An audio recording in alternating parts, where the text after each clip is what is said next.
मार्कंडे नाम के ऋषि बंगाल की खाड़ी में तपस्या कर रहे थे। इंद्र के हलकारे यानी उसने गुप्तचर छोड़ रखे होते हैं पृथ्वी पर, उनके देवता यहां गुप्त रूप में घूमते रहते हैं और उनके ऐसे सूक्ष्म शरीर होते हैं। ये लंबी डिटेल बन जाएगी जब मैंने ये चैप्टर दूसरा शुरू कर दिया, क्योंकि आपने आज तक ज्ञान तो सुना ही नहीं है, उस अज्ञान को ज्ञान मान के ग्रहण कर रखा है। लेकिन सिंपल सा इतना है कहेंगे कि उसके हलकारे गुप्तचर सीआईडी वाले घूमते रहते हैं और उन्होंने पता लग गया कि ऐसे एक ऋषि मार्कंडे नाम के ऋषि बहुत समय से बैठे हैं, तपस्या कर रहे। इंद्र को चिंता बन गई कि कहीं तेरी गद्दी प्राप्त ना कर ले। उस तप को भंग कराने के लिए, साधना को डिस्टर्ब करने के लिए उसने एक उर्वशी भेजी।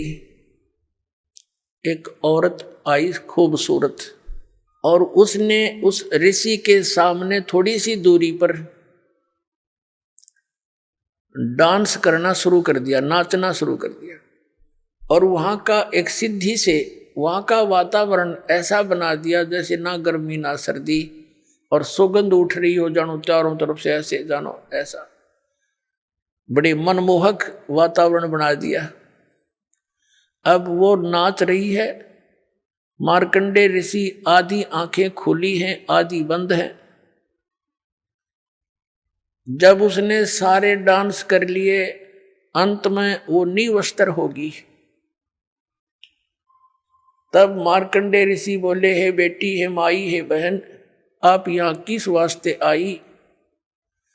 तब उर्वशी ने कपड़े पहनते हुए कहा कि हे ऋषि, मेरे स्वरूप को देखकर यहाँ अन्य इस बनखंड के, इस वन के, डिवीजन के, इस टुकड़े के जितने ऋषि महर्षि थे उनके वो तो डामाडोल हो गए और छोड़कर इस तपने खड़े होकर लागे देखने मेरे को।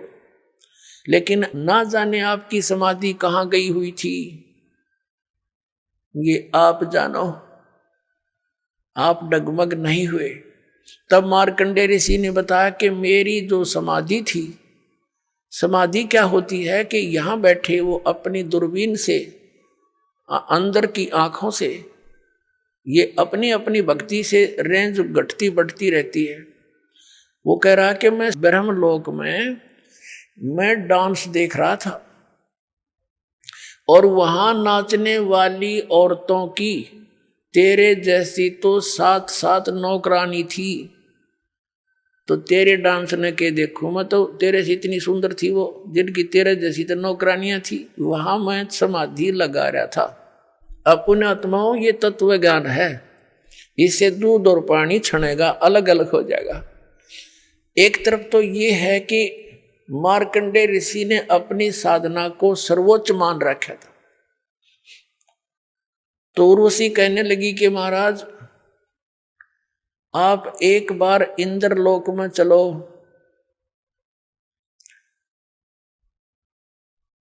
तो मार्कंडे ऋषि ने कहा कि तेरे से कोई और सुंदर हो उसको भेज दे, वो भी ट्राई कर लेगी। तो उर्वशी ने कहा कि मैं इंद्र की पटरानी मैं ही हूं, यानी सबसे ब्यूटीफुल, सबसे खूबसूरत स्वर्ग की जो औरतों में से एक होती है, वो सची नाम है उसका, और वो इंद्र की पटरानी होती है। तो वो कहती है मैं ही वो सबसे सुंदर औरत हूं उस स्वर्ग लोक की, और मैं इंद्र की पटरानी यानी मुख्य पत्नी हूं। मार्कंडे ऋषि ने कहा कि जब ये इंद्र मर जाएगा तब तू क्या करेगी, क्योंकि ये तो नासवान है। पर उसने सची ने कहा, उर्वशी ने कहा, यानी उर्वशी ने कहा कि मैं 14 इंद्र भोगूंगी। अपने आत्माओं, अपना पैमाना लगा लियो, आप क्या भक्ति कर रहे हो और क्या प्राप्ति होगी इस मार्ग को छोड़कर अन्य जो साधनाएं करते हो वहां से। अब वो क्या कह रही है उर्वशी, वो कितनी पुण्यात्मा थी, उसने कितने धर्म और पुण्य किए होंगे। वो कह रही है कि ये 14 इंद्र मर जाएंगे, अपना शासन काल पूरा करके इनकी मृत्यु होती रहेगी और मैं नो की नो बनी रहूंगी, मैं इनकी पत्नी रहूंगी, यहाँ की पटरानी। ये भी एक पोस्ट है।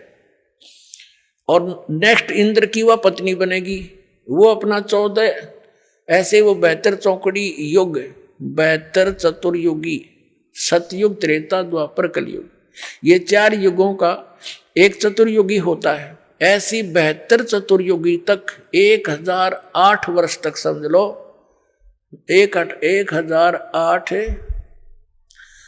ये चतुर्युगी तक ये ब्रह्मा का एक दिन होता है, 1008 चतुर्युग का।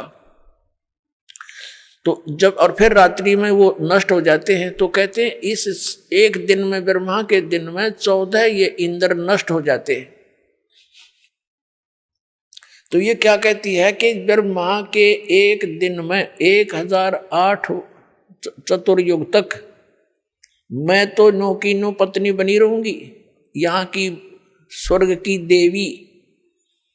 और जितने जो इंद्र हैं वह 14 इंद्र मरते रहेंगे, मैं कांस्टेंट रहूंगी जब तक, फिर मेरी भी मृत्यु होगी।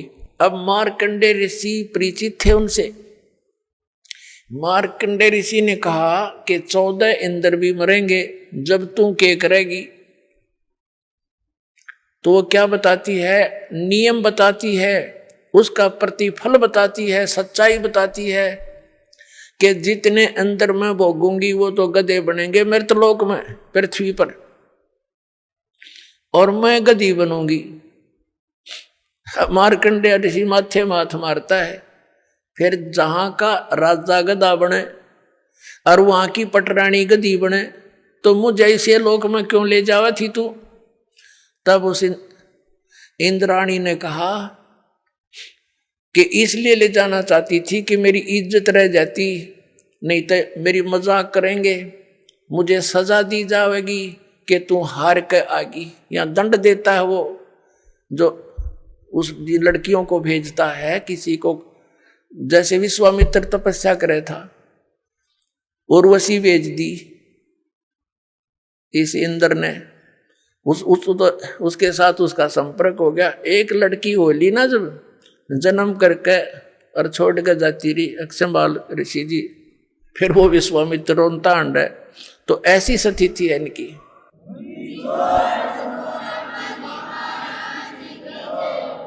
वो क्या कहती है कि मैं अपनी इज्जत रखने वास्ते, और ऐसे वो इंद्र इन ऋषियों को और लड़कियों को जो स्वर्ग में सुखी मानते हैं, स्वर्ग में सुख हो जाता है, उनका वो नौकर हैं उसके सारे, उस इंद्र के, और उनको बाई फोर्स भेजता है कि जा उसका धर्म भंग करके आ, नहीं तो तुझे सजा दूंगा। वहां कोड़ों से पीटी जाती हैं औरतें जो स्वर्ग के वासी कहलाते।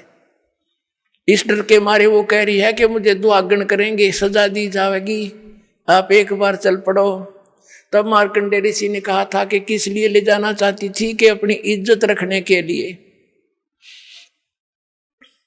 नहीं तो न्यों कहेंगे तू भी हार के आएगी, सबसे सुंदर थी, सबसे शक्तिशाली थी। तब जब मार्कंडेय ऋषि ने कहा, ए भोली आत्मा, तू आज भी गधी, क्योंकि 14 खत्म करेगी, और मृत्यु के बाद तू स्वीकार कर रही है परमानेंट गधी, तो फिर गधी का भी इज्जत किसी, और इज्जत की ठेकेदार नहीं बड़ी बैठी तू, भाग यहां से।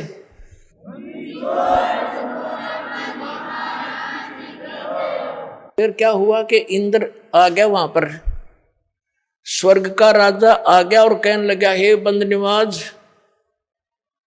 हम हारे तुम जीते, इंद्र की गद्दी प्राप्त करो।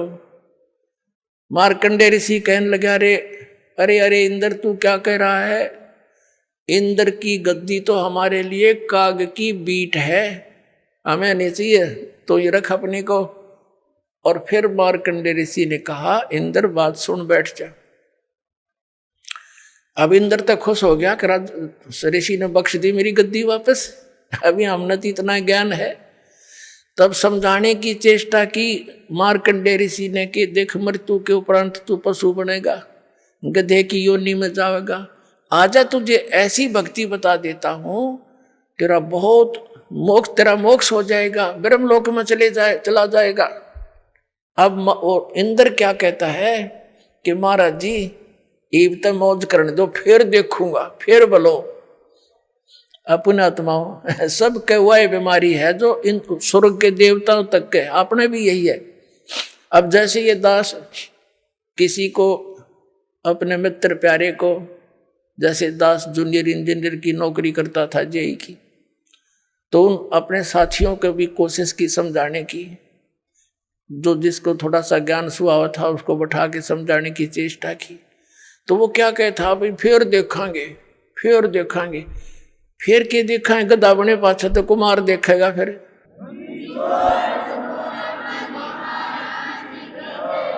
ढाई मन का बोरा कमर पर और लाठी लगेगी गट्टियां पे। देखना अब देख, संतों के विचार सुन और बुराई छोड़ भक्ति कर। देखना तो अब फिर क्या देखेंगे।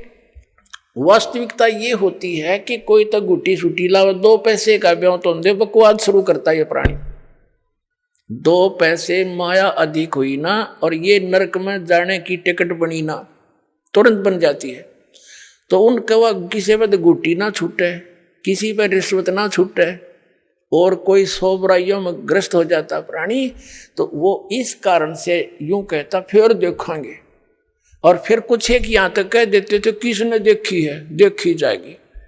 अब बताओ, अब अंधा जा रहा हो जंगल के अंदर, वन की तरफ, और उसको कोई कहे आंखों वाला के सूरदास इधर मत जा भाई, ये रास्ता ठीक नहीं, बहुत भयंकर दुख होंगे तो इसमें चला जाएगा, जंगली जानवर हैं, वहाँ कांटे हैं, बहुत बुरा हाल हो जाएगा। और वो अंधा वही बोल सकता है जिसने कोई गुटी सूटी ला रखी हो या भांग पी रखी हो, वो कह सकता है ऐसी बातें, किसने देखा है, देखी जाएगी। अब अंधे न दिखता ना, आँखें वाले की वो मानता ना, और फिर न्यों का किसने देखा, जिसने देखा है वही तो बता रहा है कि ये रास्ता गलत तेरा।